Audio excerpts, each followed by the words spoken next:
Mark Renshaw, welcome to VeloNews. Tell us what happened in the race yesterday. You obviously had good legs coming into the race, but something terrible happened to you with a lap to go. Yeah, unfortunately on the last lap there, I had a puncture and, really bad timing. It's, the team worked really well. I thought they'd done a great performance. They rode as a team. They'd done everything I asked of them. And to punch on the last lap was definitely not the right moment. But I had great sensations throughout the race. And the most important thing is that we bonded well as a team and ahead of this week's Tour Down Under. You've spent all of a couple of days with your new team at Rabobank. What's been your initial sentiment so far? How does it feel compared to the environment at HTC High Road? I think the team is moulding well. I see that we're going to have a great future. It takes time to get the trust and I suppose be able to bond well with the teammates. The first few days here have been well. I know Michael Matthews and Graham Brown quite well, but the other guys, I think we're mixing well, and I'm sure by the end of the week we'll be taking the mickey out of each other, and that's what I suppose what will bring us together as a team. It's obvious you've been training really hard this off-season to make a good first impression. How has the nature of your training changed, if at all, going from a lead-out man to a lead man? There's been quite a dramatic change in the training. The lead-out training I was doing was a lot more progressive power, not so much explosive power. So I've trained a lot on the explosive side of the sprint training. Maybe taking a kilo or two more muscle and producing more power. So ultimately, hopefully that will make the difference in the sprint. Have you decided who will be your final lead-out guy in future in this race? Or yesterday it was Graham Brown, Michael Matthews, then Graham Brown. Will it be that way in the future? I think it'll be more or less like that for the next few races.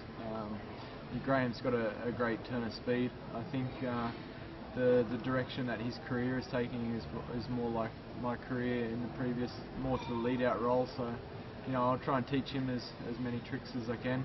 And I think he's got the talent. He's a great sprinter in his own right. So I think if we pair up together and we can ride well, then I see some good results this year.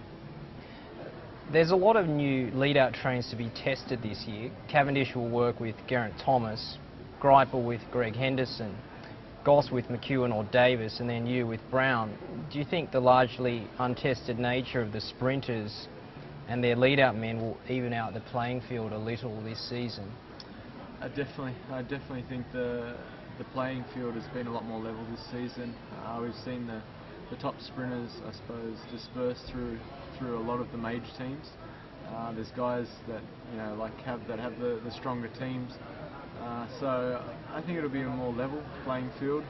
I've said it before, it's probably going to be a bit more chaotic because there's not one team that will take the reins like HTC did in the past.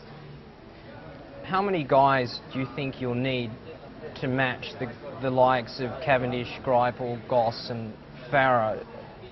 Do you feel like you need at least 2 or 3 men, or perhaps more?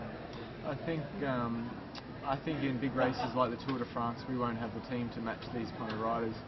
I think in races like this Tour Down Under and Tour of Qatar, with the 3 or 4 riders that I have, I think we'll have enough power. Obviously, it's going to be hard to beat them because they're going to have teams that are especially assigned for these guys. But I think we can be smarter. And it's not up to us to chase the breakdown every day. It's going to be more pressure on Sky and these teams. Speaking about pressure, do you feel there's a lot of pressure on your shoulders by way of the Australian cycling public, or was it more the pressure that you put on yourself? I think I've put more pressure on myself than what the public have. I think I've got everything to gain. I've got nothing to lose. And that's the approach I'm taking. If I don't succeed at first, I'll keep trying. It's Rabobank have given me a great opportunity, so I want to seize that. And hopefully, the hard work I've done, I can repay the public and all the fans out there. You said it's going to be hard to beat Cavendish, especially at the Tour, but he's got a dual-pronged approach with his team, with Wiggins. What's the key to beating Cavendish then? Is it stopping him from being so prolific? Because it seems that when he's won one or two, he gets on a roll. Is that how to stop him, just frustrate him? I think the only way to beat Cav will be to outposition him. And I think with the team, he may be a little vulnerable. I think he's still the fastest sprinter. He still has the best kick and the highest speed. But I think we'll see him struggle with positioning with the team, and that's probably going to be his only vulnerable, I suppose. The sole thing that we can try and catch him out on is that positioning. If it was a straight line sprint, he's still going to be the fastest, but we've seen in the tour that it comes down to positioning, and hopefully more sprinters like myself can get the chance to beat him. Matt White has recently said that he'll keep his role as one of Cycling Australia's selectors, as well as his day job as a DS at Green Edge. Do you see this as a conflict of interest, or if you can't answer that, do you believe that a sport director and a national selector's role should be separated? I think if we look at other federations, other national bodies, I'm not too sure how many directors and teams are national body coaches. If we look at Italy, I know Bettini doesn't have ties to one team. So yeah, I believe it is a little bit of a conflict of interest, because I'd like to see, I suppose, a standalone director placed in charge of the program. It's hard because Australia hasn't got that many directors that are qualified in that position, but I think they've moved in the right approach by bringing in Alan Piper on the board also.